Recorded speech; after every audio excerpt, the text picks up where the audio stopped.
Good morning students. हम कल पढ़े थे पार्ट्स ऑफ प्रेडिकेट, उसके पहले हमने पढ़ा पार्ट्स ऑफ सब्जेक्ट। अब दोनों को मिला करके वाक्य बनेंगे। सब्जेक्ट और प्रेडिकेट दोनों को जब मिलाएंगे, क्रम वाइज मिलाएंगे, तब जाकर के एक कंप्लीट वाक्य बनेगा।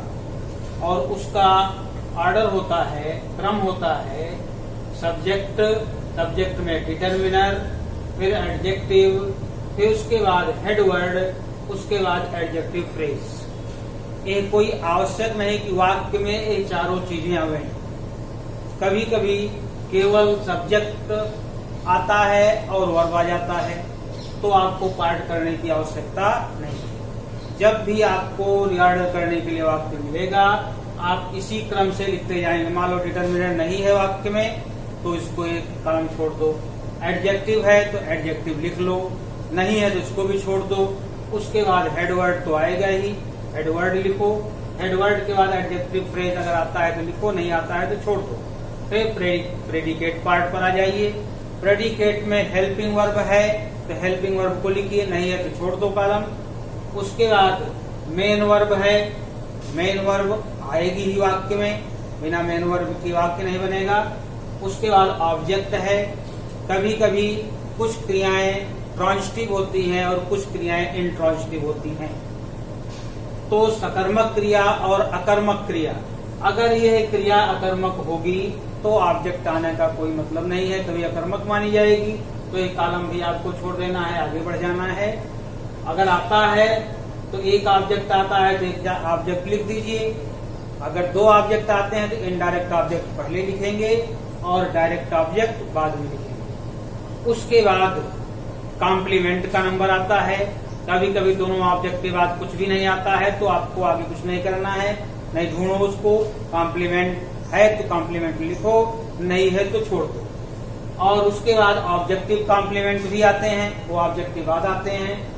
जीरंड भी आ सकता है, इन्फिनिटिव भी आ सकता है। ये अथवा करके हमने लिख दिया है कि ये सब चीजें एक साथ में नहीं आती हैं। जहाँ अथवा लिखा है वो चीजें साथ में रहेंगी, उसमें से एक एक चीज आएगी। एक आएगी, एक नहीं आएगी, कभी कभी कुछ नहीं आएगा, केवल वर्ब तक ही सीमित रहेगा। तो कुल मिलाकर के कहने का मतलब ये है कि यह आपके वाक्य का क्रम होता है। यही आपका क्वेश्चन बनता है। जो क्वेश्चन पूछा जाता है वो है frame the correct sentences bye reordering the words. ये आपका क्वेश्चन बनेगा। इसका मतलब ये होता है कि जो वाक्य दिया गया है उसमें शब्दों को क्रमवार लिखते हुए एक शुद्ध वाक्य बनाइए। शब्दों का क्रम आपको निश्चित करना है और जो क्रम आपको बताया गया है इसी क्रम के आधार पर आपको बनाना है। उसके लिए एग्जाम्पल यहाँ लिखवाया गया है। मैंने लिखा है mathematics, brother, me, my, taught. इतने शब्द हैं। यह जम्बल्ड लेटर्स वर्ड्स हैं। इसमें उन शब्दों को क्रम में लिखते हुए एक शुद्ध वाक्य बनाइए। तो सबसे पहले इसमें हम ढूंढेंगे वर्ब। वर्ब ढूंढेंगे तभी सब कुछ मिल जाएगा। वर्ब देखो, मैथमेटिक्स वर्ब नहीं हो सकता, ब्रदर नाउन ही है, मी प्रोनाउन है, माई भी पॉसेसिव केस है, और टाट जो है ये वर्ब है। टाट मीन्स पढ़ाया। अब इसमें हम कौन लगा के क्वेश्चन करेंगे तो हमको तुरंत सब्जेक्ट मिल जाएगा। कौन पढ़ाया, कौन पढ़ाने में कोई नाउन प्रोनाउन आना चाहिए। ब्रदर है, पढ़ा सकता है, इसके साथ पॉसेसिव केस लगा है माई, तो माई ब्रदर पहले लिखेंगे। ये आपका सब्जेक्ट बन गया है, नंबर 1 पर आ जाएगा। ये आंसर आपका बनेगा माई ब्रदर। ये आपका बन गया सब्जेक्ट। सब्जेक्ट में आपका ये क्वालिफायर और हेडवर्ड आ गया, बाकी चीजें नहीं। अब इसके बाद नंबर आता है प्रेडिकेट में हेल्पिंग वर्ब का। इस वाक्य में कहीं देखेंगे कि हमें हेल्पिंग वर्ब है कि नहीं। Helping verb is, am, are, was, were, will, shall, have, has, had, do, does, did आदि, ये सब हेल्पिंग वर्ब होती हैं। और इसमें से अगर कुछ नहीं है तो आपने क्रिया ढूंढा ही है, उस क्रिया को आप लिख देंगे टॉट। माई ब्रदर टॉट, मुख्य क्रिया आपकी हो गई, मेन वर्ब हो गया। मेन वर्ब के बाद आप लिखेंगे ऑब्जेक्ट। ऑब्जेक्ट में पहले इनडायरेक्ट ऑब्जेक्ट, फिर डायरेक्ट ऑब्जेक्ट। इनडायरेक्ट ऑब्जेक्ट कैसे ढूंढेंगे? क्रिया में किसे अथवा किसको लगा के प्रश्न कर लेंगे। अब वाक्य आपका बना भाई, माई ब्रदर टॉट, मेरे भाई ने पढ़ाया। मेरे भाई ने किसे पढ़ाया? तो किसे से उत्तर मिला आपको, मी, मुझे। ये इनडायरेक्ट ऑब्जेक्ट हो गया। अब क्या बचा इसमें? मैथमेटिक्स। मैथमेटिक्स यहां लिख देंगे, ये बन जाएगा आपका direct object. Mathematics.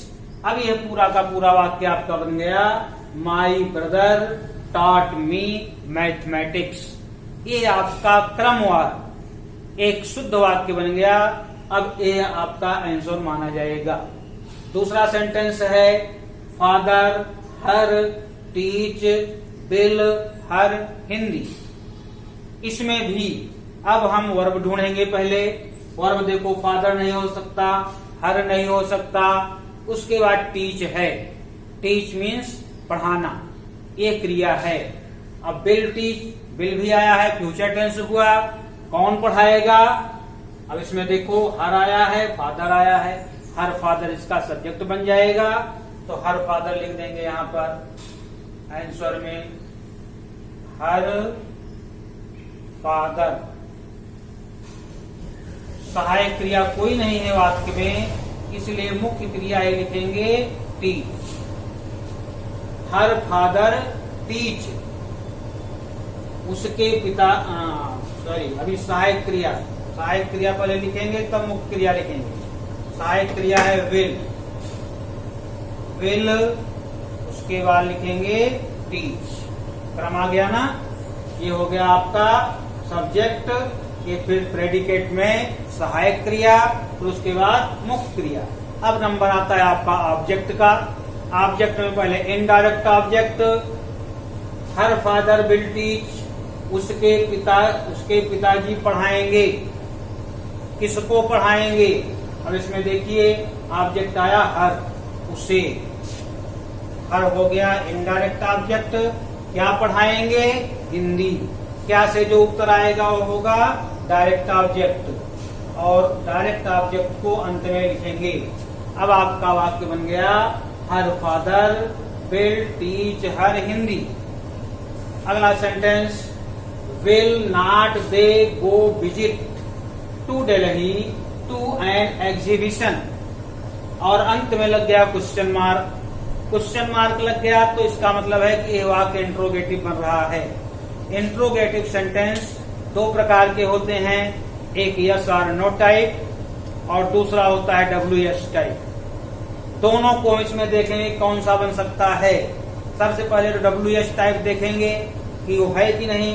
WH type का मतलब क्वेश्चन वर्ड से जो प्रारंभ होते हैं, व्हाट, व्हाई, वेयर, व्हेन, ऐसे शब्द। ऐसे शब्दों को ढूंढो, इसमें कोई है? इस वाक्य में नहीं है। इसका मतलब ये सेकंड टाइप इंट्रोगेटिव नहीं है, फर्स्ट टाइप है, यस और नो टाइप है। तो सहायक क्रिया पहले ढूंढिए। सहायक क्रिया क्या है इसमें? विल। तो विल का प्रयोग पहले है, तो विल को पहले ही लिख लेंगे, विल। विल के बाद अब हम ढूंढेंगे इसका सब्जेक्ट क्या है। सब्जेक्ट में विल नॉट दे गो, गो क्रिया है जाना। कौन जाएंगे?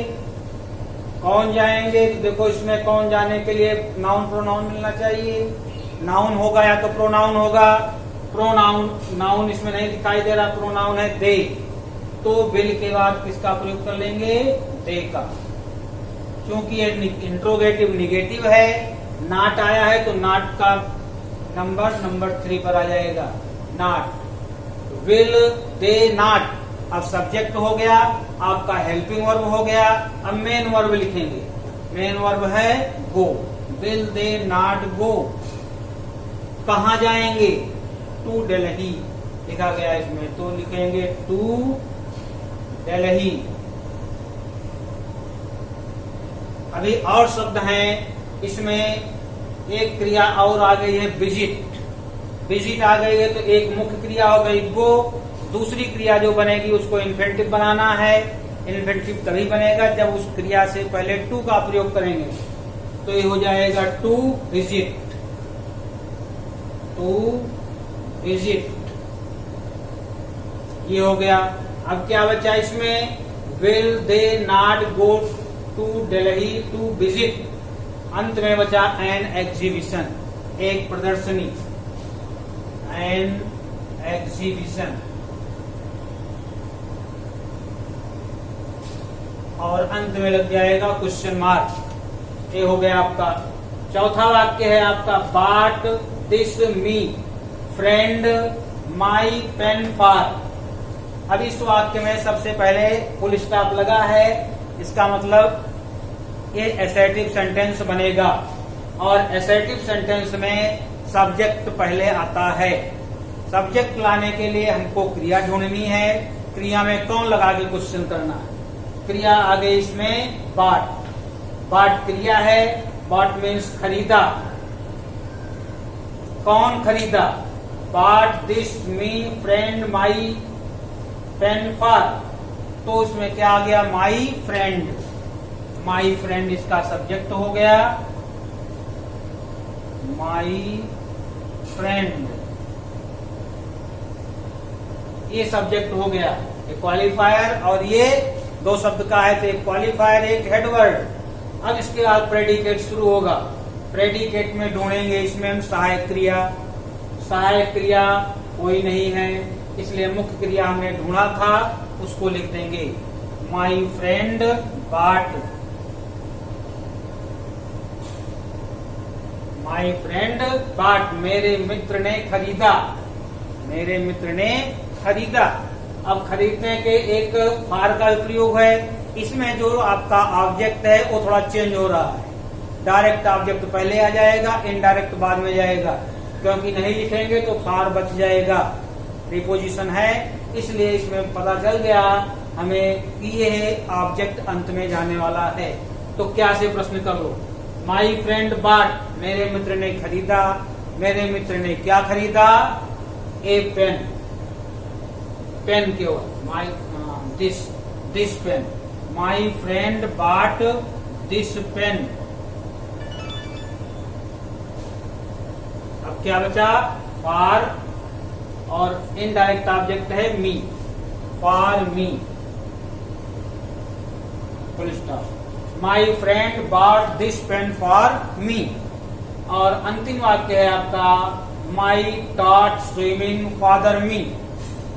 माई टॉट स्विमिंग फादर मी, क्रिया क्या है इसमें, टॉट, सिखाया।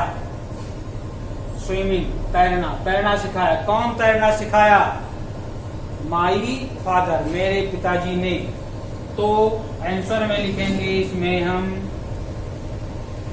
My father. फिर सहायक क्रिया कोई नहीं है तो लिख देंगे टॉट। और इनडायरेक्ट ऑब्जेक्ट आ जाएगा मी। अब इसमें बचा आपका swimming. My father taught me swimming.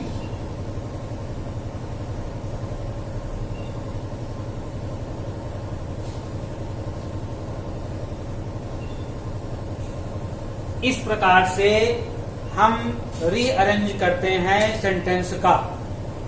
तो इसको आप अपनी कॉपी में लिख लेंगे। कल अगली एक्सरसाइज आपको इसी चैप्टर की पढ़ाई जाएगी। Thank you.